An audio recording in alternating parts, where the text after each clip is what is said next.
The last page has been turned in my most recent read. Oh, okay. Have to be honest and upfront here. I'm actually just over 220 pages into my first read for March, and it's proving to be as beautiful as the last book I read by this particular author. That being said, the book I am going to be talking about today is one I finished just before the clocks ticked over into March, my last February read. All that being said, here I am, no spoilers, as opinion-filled as ever and ready to roll. All of which means it's time for the latest episode of Being Bookish.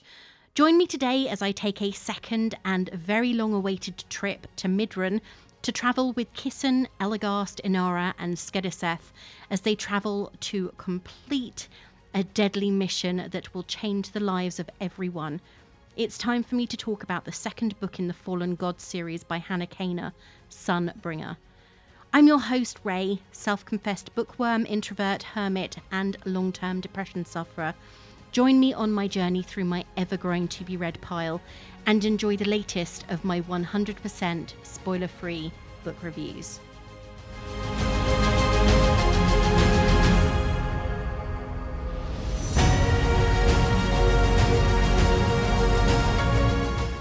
If you've listened to my Reads of 2023 episode or watched my Best and Worst Reads of 2023 video over on YouTube, then you'll know that I was eagerly anticipating the release of Sunbringer.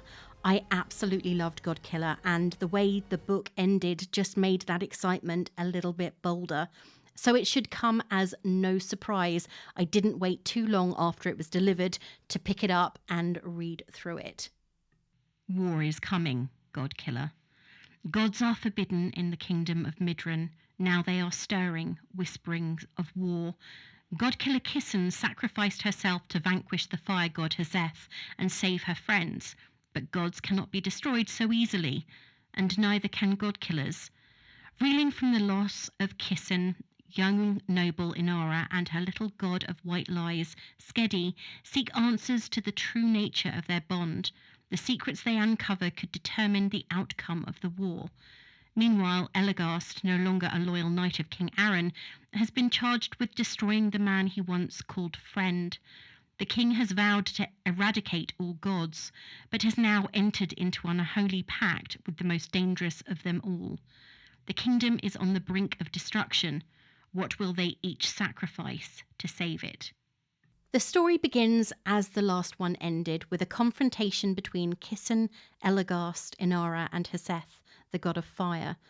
Though I will be spoiling parts of Godkiller later on in this episode, it's unavoidable. There is so much I honestly believe you should read for yourself that I am completely changing up the way I do episodes for this week. And I guess that's the problem with sequels.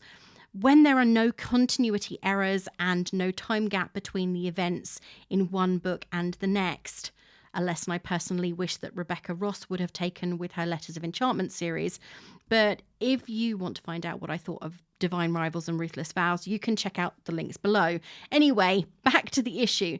If there is this lack of continuity issue and there is no time gap between the end of one book and the next, there's always the risk that one is going to spoil the other, or you're going to reveal too much that you don't want to when talking about it. As I honestly think this book is one you should find out the story for by yourselves, let's just get on with the episode.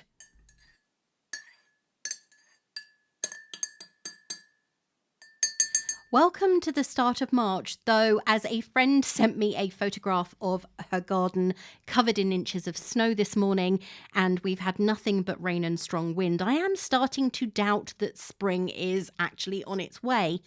Luckily, I haven't stepped too many toes outside my building, unless you count sitting on the balcony wrapped in a thick blanket, since Tuesday. Instead, I've been working hard and spending most of my downtime reading. I have already started reading my first book of the month and have my eye on a few more that are actually on my shelf, so I'm not talking about buying loads more books this month. March is going to be an exciting one, both for the podcast and for my bookshelves, with some incredible books due to arrive later this month, and at least one incredible event happening right here on the podcast. Last year, Godkiller was one of my favourite reads, and as soon as Sunbringer was announced, I made sure I was quick to act and order a copy of Waterstone's special editions. They are so lovely, and though I do put them on display, I don't order a second, plainer copy solely for reading. I started the book remembering the heartbreaking ending of the last, yet that didn't stop my hopes from building, and I will get into those just a little bit later. There is no way to avoid the fact that this episode will be a huge spoiler for Godkiller, and if you haven't read it yet and intend to read it, and obviously don't want to know what happens next, though obviously I will not spoil the ending of Sunbringer, then you should stop listening now, though I kind of hope you continue on anyway. Of course, if you've read Sunbringer and wanted to talk about it with someone else who enjoyed it, or you didn't enjoy it so much, I'd love to hear why. Do get in touch. I love talking books, if you couldn't already tell. So send me an email or DM me over on Instagram and I will try and answer. I'm not that bad at it anymore. Spoilers, especially when it comes to books, are one of my least favourite things. I want to be surprised, shocked, and maybe a little bit horrified at a revelation or a twist, even if I am expecting one to happen. Despite all that, I do still enjoy reading and leaving reviews, but only after I have read the book in question. However, I have to kind of acknowledge that if I am able to find completely spoiler-free reviews that give just an emotional view of a book, or perhaps a slightly comedic one, like in the case of the hilarious reviews of the 50 Shades of Grey books, they do get a read before I start reading the book for myself. And thanks to some amazing Bookstagram friends, I have found new authors and new books using this method. Often my decision to buy is, sadly, more likely to be determined by the pretty special edition cover and sprayed edges than it is an online review. Yeah, I don't know what that says about me. One of the main reasons why I share so much of myself when I'm talking in these episodes is because I honestly think that knowing more about who I am and what my likes and dislikes personally gives you a better idea of why I enjoy and maybe don't some of the books that I review. Of course, if reviews prove anything, it's that everyone has an opinion, which they're perfectly entitled to, by the way, but not everyone's views will match mine or other people's. When it comes to reviews in general, I think that they happen to be a really good reflection of how different we all are. Though these reviews come from both ends of the spectrum, I think it's important to make up your own mind. Don't let any of these comments, including mine, sway you if you're not sure or if you're definitely positive that you're going to pick this up because it's an author you love. Hannah, no, not the author, gave the book 1 star. She had some hopes when it came to Sunbringer that she felt weren't quite realised. She said, "After the disappointment and slowness of Godkiller, I really thought that Sunbringer might be more action-packed. I was wrong. This was boring as hell. I started to enjoy the connection between the 3 main characters in Godkiller, and then they spent the entirety of this book apart. And what the hell was that ending or last chapter? I just found this entire series so disappointing." The book is a very new release, as it was published on the 15th of February, at least in the UK, so barely 2 weeks ago. As that is the case, the number of reviews is rather low. And that surprised me, especially as Godkiller was such a popular book, and this was the highly anticipated sequel. I'm not sure at this point if the book was made available to reviewers as a NetGalley e-arc prior to publication, though I do know that some authors and influencers were sent physical arcs. Lucky things. I think I applied and didn't get anywhere. If there was no NetGalley pre-release, this would explain the lower number of reviews. In a strange way, I am rather happy to be able to say that Hannah's 1-star review was actually the only written review on Goodreads, at least at the time of my researching for this episode, that was a 1-star. On Goodreads, the overall rating for the book is a very promising 4.15, which is above average, and the sort of score I have come to expect from books in the fantasy genre. As I've already mentioned, there aren't as many reviews and ratings for this book as I have come to expect, specifically for new fantasy releases. However, it is also a very new release, so it has time to grow. Currently on Goodreads, there are 638 ratings and 223 reviews, which leaves me again with a very small cache to select from. The majority of those, 48% or 307 readers, awarded the book 4 stars, with a further 35% or 224 feeling the book was amazing and exactly what they wanted for a chilly February read, gave it 5 stars. Only 14% of readers, or 91, gave it a purely average 3-star rating, and a tiny fraction, not even 1% of readers, or 4 in total, gave Sunbringer 1 star.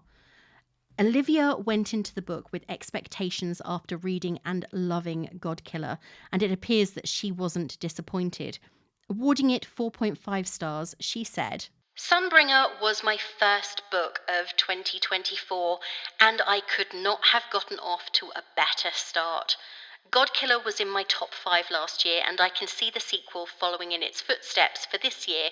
This is a perfect blend of high fantasy, political fantasy, and mythology elements, combined with tons of disability and LGBT plus representation, and complex, realistic characters. We pick up right where we left off each of our beloved characters at the end of Godkiller, in a state of grief and dismay. Each of them has to figure out how to pick up and keep going after everything they've been through, and we really see the essence of each person as they navigate new challenges. Inara, in particular, shines in this book. She gets some truly quality, almost painful to read character development. Her thoughts and feelings are so realistic for a child who got dropped into a terrible situation and is trying so hard to grow up and make a difference. Meanwhile, the adults around her want nothing more than to protect her from suffering any more harm. I think this is a big part of what makes this series so compelling. Each character has such achingly understandable motivations. This installment really raises the stakes in preparation for the final book in the trilogy, but it does take some time to get momentum going. The last 30 to 40% are incredibly action-packed, and the first half is tense and a bit slow-paced. However, I think Sunbringer does a good job of not falling into the second book lull that so many trilogies suffer from. I absolutely cannot wait to read the rest of this incredible story. 4.5 out of 5 stars. As the second book in a series by a debut author, Sunbringer had a big pair of shoes to fit, mostly because Godkiller was a wonderful fantasy novel and the open ending could have had us with something of a sequel syndrome situation. It's not a book that I personally feel you could start with and then go back, because the first book established the characters and the history, building a world that you needed to have an understanding of. My personal view is certainly something that is backed up by many of the reviews I have just read through, and there were a few. With some series, you can come in halfway through and not really have missed too much, but that is definitely not the case here. One thing that reviews I have shared prove is that everyone has different opinions. So what I think is amazing or merely average, someone else could absolutely loathe or completely love. I guess this is why I believe you have to take every review you read or hear, including mine, with a huge pinch of salt.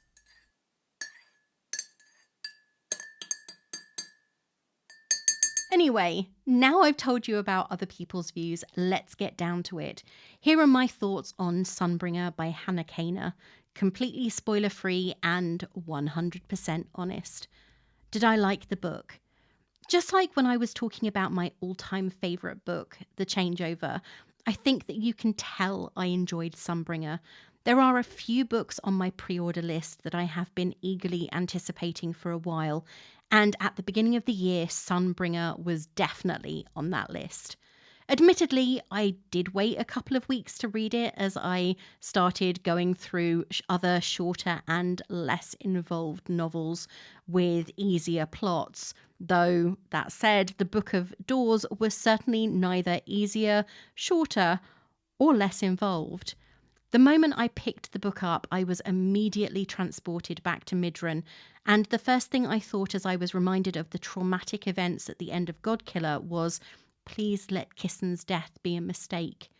Because for anyone who has read Godkiller and remembers the ending, that was one real killer cliffhanger. I'm not going to spoil anything about the events in Sunbringer, but in order to tell the tale of this book, I do have to sort of unwillingly spoil the ending of Godkiller. As the central protagonist of Godkiller, Kissen sacrificed herself at the end of the book to save her friends and destroy the antagonist, the fire god Hazeth, before they could succeed in accomplishing their goal of taking over Middren and dominating its people. However, as I started Sunbringer, part of me had obviously wiped her death from memory, and I expected her name to appear on the page as more than a Kissen didn't make it statement. One of the things I love most about Godkiller is something that Hannah Kaner manages to maintain in Sunbringer, and that's the relationships that these characters develop and continue to build throughout the story. To start with, Kissen and Inara are less than friends, and more unwilling business associates. Inara almost forced Kissen into accepting her presence on the quest she had been set. However, by the end of Godkiller, they were close friends, and the bond had grown to such a point that there was no denying Kissen would do anything to protect the young girl bound to Skedi, the god of white lies. Elogast, a baker and ex-love of the power-obsessed King Aaron, is a newer member of the group, but the bond that builds between him and Kissen is a more mature one, which culminates in a night spent together. He has assigned himself the role of protector where Inara is concerned, despite being hesitant where her companion is involved. Sunbringer is written in such a way that the relationships these characters have, despite now being separated by Kissen's apparent death, have a natural growth to them. Elogast, still in the role of protector, is so consumed with the mission he has set himself that he is horrified that Inara feels strong enough and has the will to ignore her own safety in order to learn more about who she is, which she does. Though every character changes during the book, Inara is the one who has the most potential. She started this journey as a child with anger and vengeance in her heart, seeing Kissen and their association as a means to an end.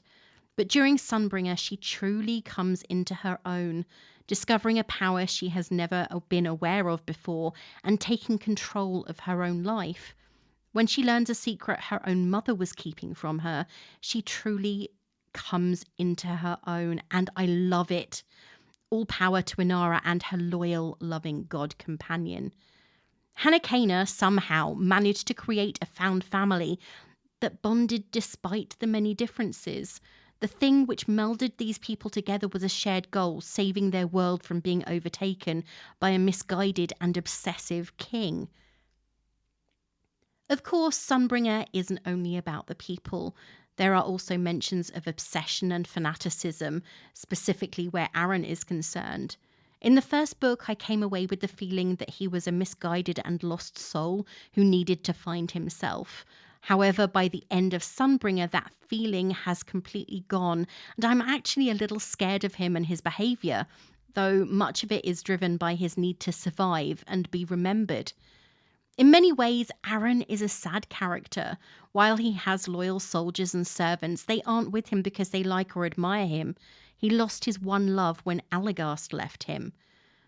I would happily talk about this book for a few hours, but in doing so, I would definitely spoil the events that made Hannah Kaner's world and novel what it is. Her characters, her world, and the history, magical system, and religious practices that are gone into in so much detail, she has given them depth and reality and a level of authenticity that I really enjoyed. I'm happy that the book is part of a trilogy, and I'm also relieved that this book didn't suffer from the issues that many second books have done, at least in my past experience and from reading reviews, others too. What surprised me most about the book? The thing that most surprised me when reading Sunbringer was actually a pleasant one, which makes a change.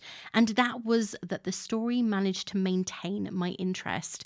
It continued to build towards an exciting climax, though obviously there is still one more book to go. I loved the way that the characters managed to remain interesting, with intriguing backstories that continued to be revealed as the tale went along. Kissen stayed the determined and obstinate Godkiller that we were first introduced to. Though her mission kept on changing and her path was forced to swerve, taking her through unfamiliar territory, she continued to maintain my attention.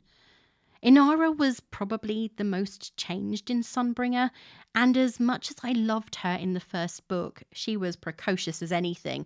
She was a girl who needed guidance and was on the verge of something. In this sequel, she really emerges as a strong and driven girl on the edge of womanhood with a mission of her own, though hers is definitely the most personal of all of them. Skedi remains a favourite character. He was so cute and weird in the first book, and while it feels as though he could easily remain a static small god with few changes, he surprised me probably most of all, as he got an incredible boost during Sunbringer, while remaining one of my favourite characters in this world. Elogast is probably the least changed of all of them in this book. While his story develops as the book continues, his mission and motive remain the same. Of course, this doesn't mean that I like him any less than the other characters. He is very much a plot driver, but that's kind of where I feel he stays. So I guess the most surprising thing for me about Sunbringer was that it didn't make me want to stop reading the series, which, after a few disappointments over the last few months, was a massive and very welcome relief. If you're looking for something like this, or you loved this and want something else, then you'll love these. There have been so many incredible fantasy novels released over the last few years that I could bore you by listing all of them, but I figured a few suggestions wouldn't go amiss. So here they are. Legends and Lattes and the sequel, or prequel, Bookshops and Bone Dust by Travis Baldry. If you love a cozy fantasy, then this series is definitely the one for you. The Adventures of Amina Al-Sarafi by Shannon Chakraborty. I am so constantly checking her website to find out when the sequel to this is coming out.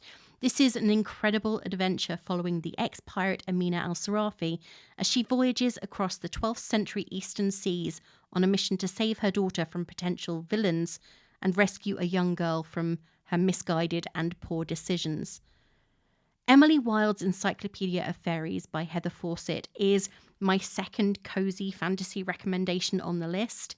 The story of an educated woman who travels to a Scandinavian town where fae activity is at an all-time high. And I'm not a huge fan of fae stories in general, so it surprised me I liked this one. The adventures she takes part in while she's there, the reluctant host to a colleague she starts off greatly disliking and slowly grows to have feelings for, all play a part in this particular tale. And obviously it is continued in Emily Wilde's Map of the Other Worlds, which came out at the very beginning of this year. There are hundreds more books I could talk about, specifically in the fantasy genre, but I think you should find them for yourself.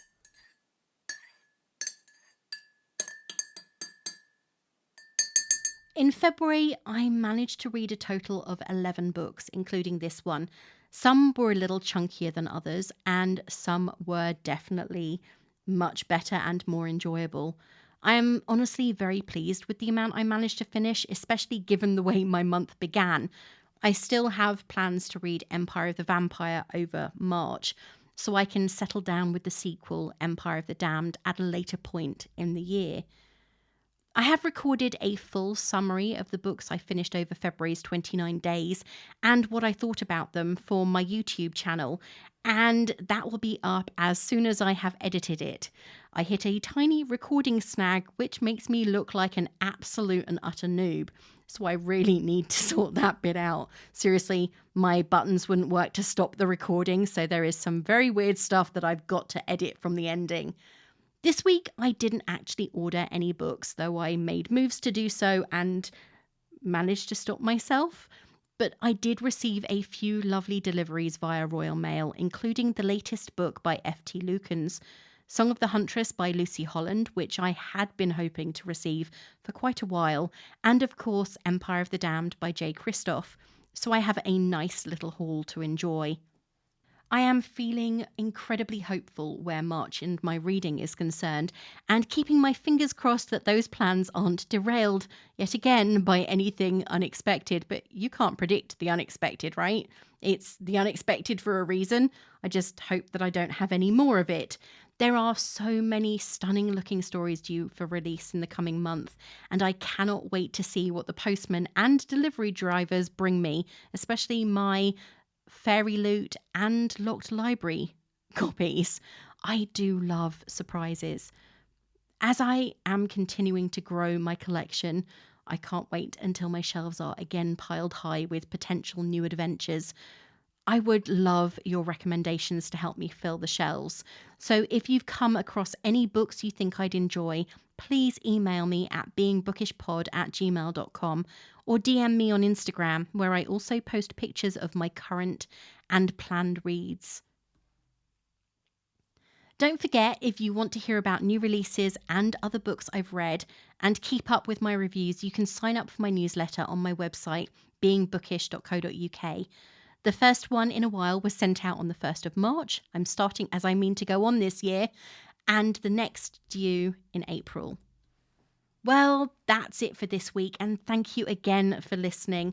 If you like what you hear, why not share it with your friends and family, and please post a star rating on Apple Podcasts, Spotify, or any of the other podcatchers where you might listen.